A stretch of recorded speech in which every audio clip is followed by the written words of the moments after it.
Ça c'est du beurre clarifié ça.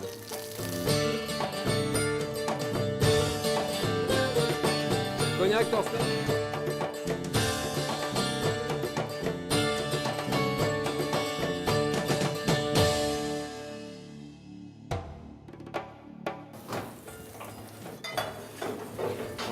On prépare la sauce.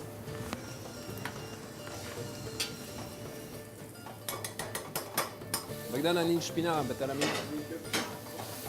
La crème. En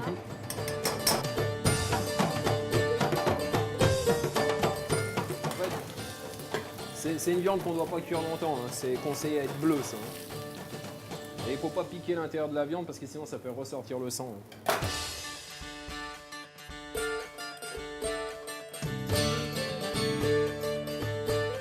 Ok, give me some spinata. Hein.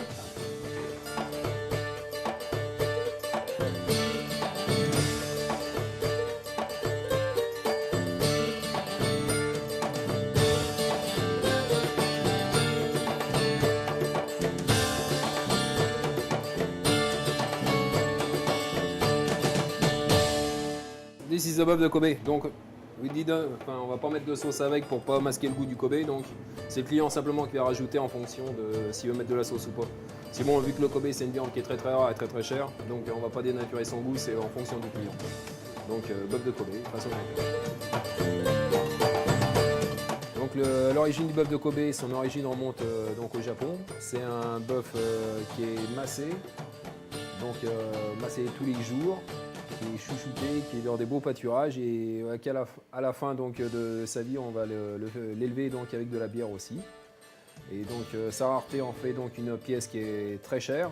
Donc moi je le conseille, c'est vraiment de le cuire 10 secondes sur chaque face et de le manger vraiment bleu ou maximum saignant. Alors donc on va associer ça avec un vin qui n'est pas trop charpenté, donc un vin léger qui est frais. Donc par exemple là en l'occurrence on a un brouilly donc, qui est frais. Et donc l'accommodation va être parfaite donc, avec le bœuf de Kobe et le brouilly. Ce qui est très important sur une assiette déjà avant que ça arrive dans la bouche, déjà il y a le côté visuel, donc ce qui est très important c'est de jouer avec la variation des couleurs. Donc là on aura du vert, du rouge, du vert plus pastel et des couleurs un peu plus ternes, donc ça nous permet de jouer avec des accords de couleurs. Et après donc on rajoute sur l'assiette pour faire un design, donc quelques liserés de réduction de vin. Et donc comme ça on a une bonne homogénéité au niveau des couleurs sur l'assiette.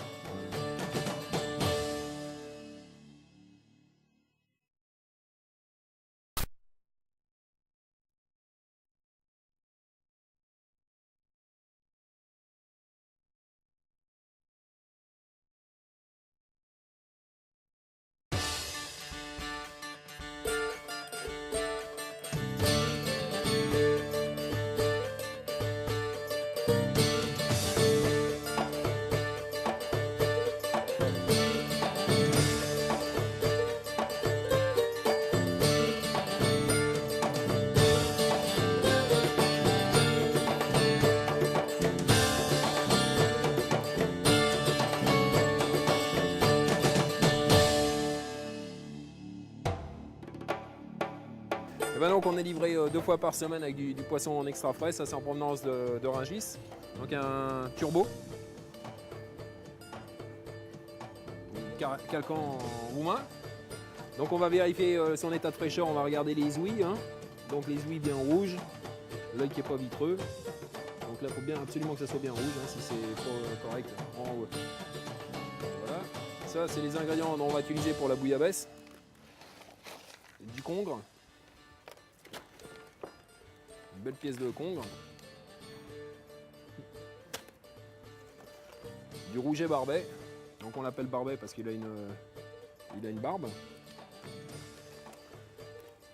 Ça c'est de la vive, donc le poisson, c'est un poisson qui est vénéneux, donc il ne faut pas marcher dessus parce qu'en Méditerranée quand on marche dessus c'est ce qui nous...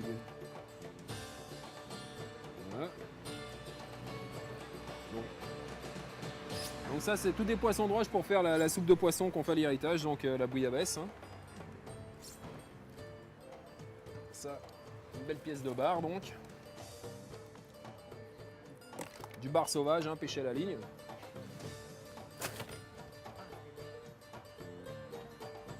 Là on a du homard breton, là, donc appellation homard bleu en plus. Avec, on a de la chance, là il a des œufs. On va l'utiliser pour faire du beurre de homard. Donc aussi un bon conseil, quand on a un homard, on les reçoit, on vérifie tout ce qui soit vivant. Hein. Si sur des bancs de poissons, vous voyez des poissons donc, où les homards ne bougent pas, c'est très conseillé de ne pas les manger. Donc c'est très dangereux de manger des homards qui sont morts. C'est un risque de contamination. Donc tous nos homards ils sont impeccables. Hein. On les garde, donc on les chatouille. Hein. On est obligé. Hein. Voilà, donc pareil, une femelle hein, qui a des œufs donc. Tu vois, c'est la ponte là.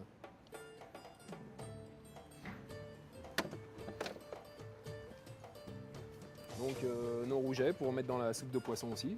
Des beaux rougets, là, bien frais, extra frais là. Après, des langoustines.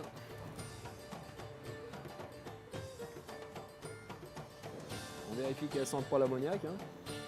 Impeccable. Donc des huîtres de Bretagne.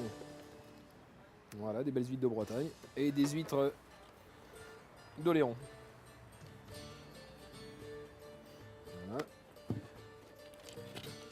Et des bigorneaux donc, pour mettre dans nos plateaux de fruits de mer. Voilà. Et maintenant, on va aller faire la bouillabaisse.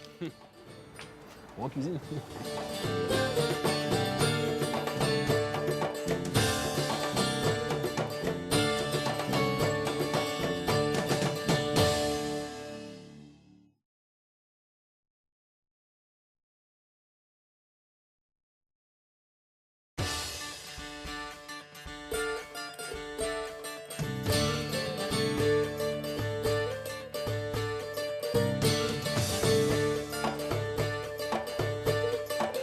Bonne moule de bouchot, des moules donc de Bretagne, hein, de bouchot, c'est la meilleure du monde. Hein. Donc on la nettoie comme ça, puis après on va les cuire, on est cuira. Voilà. On va en mettre 2-3 à cuire dans les ouvrir. Hein.